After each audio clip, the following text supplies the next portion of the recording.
이사할 집을 찾아서 발품을 팔았지만 매물로 나온 건 조건이 좋지 않은 집들 뿐이었습니다. 나머지는 포장 이사가 다 알아서 하는데 속으로 굉장히 화가 나는 거예요.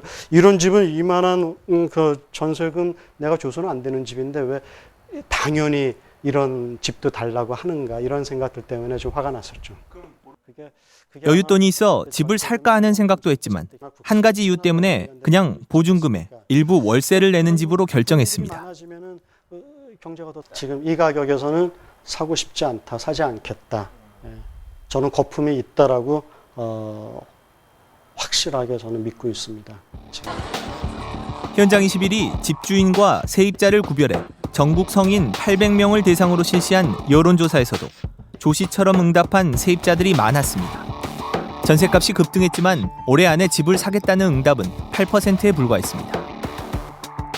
향후 집값에 대해선 집주인이나 세입자 모두 별 차이가 없을 것이란 응답이 가장 많았습니다.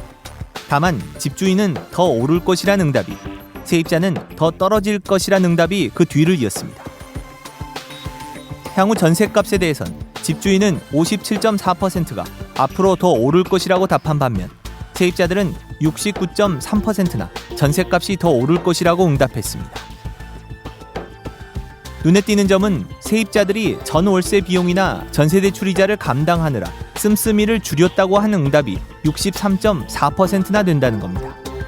하나라도 조금 적게 사고 좀 덜 쓰고 해서 저도 아직 집이 없거든요. 요즘 많이 힘드니까 집안에서도 많이 줄이는 편이죠. 전셋값 급등으로 인한 대출이 단지 세입자 부담에서 끝나는 것이 아니라 소비 위축으로 이어져 경제 전체에 영향을 줄 수 있다는 뜻입니다.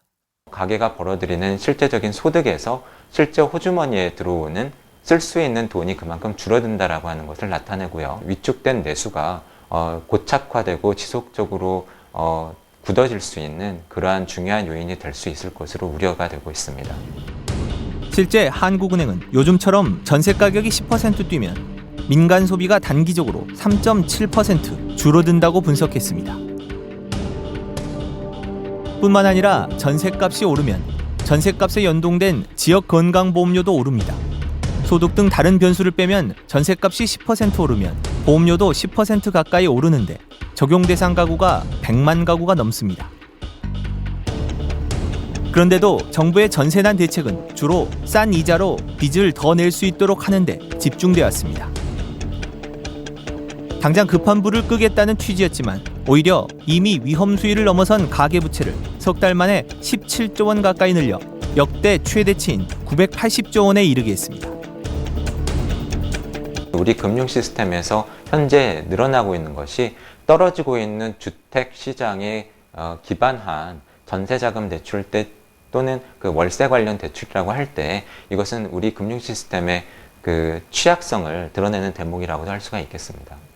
가령 정부 뜻대로 매매 시장이 활성화돼서 가격이 많이 올랐잖아요. 그러면 전세가 떨어질까요? 떨어지질 않아요. 주택 가격이 팍 치고 올라가잖아요. 그럼 당분간 상승세는 좀 중단되다가 일정 시점이 되면 다시 전세가 팍 올라가요. 매매와 전세의 격차가 줄어드는 거지 전세 가격이 밑으로 떨어지거나 그런 일은 없어요. 한 번도 그런 적도 없고. 지난주 박근혜 대통령의 전세 대책 마련 발언 이후 당정 협의를 가진 정부 여당은 내일 다주택자 규제 완화와 취득세 인하 등을 주요 내용으로 한 전세난 대책을 내놓을 예정입니다.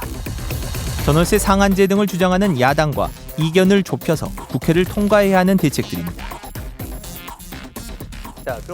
현장 21은 정치권에서 논의되는 주요 전세난 대책에 관해 전문가들과 정책 효과를 따져봤습니다.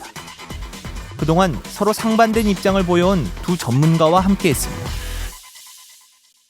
다주택자들을 위한 규제를 다 풀어주는 형태를 가지고 전세 문제를 해결하겠다라는 이런 접근을 하는 것 같은데 이 부분에 대해서 생각들 어떠신지?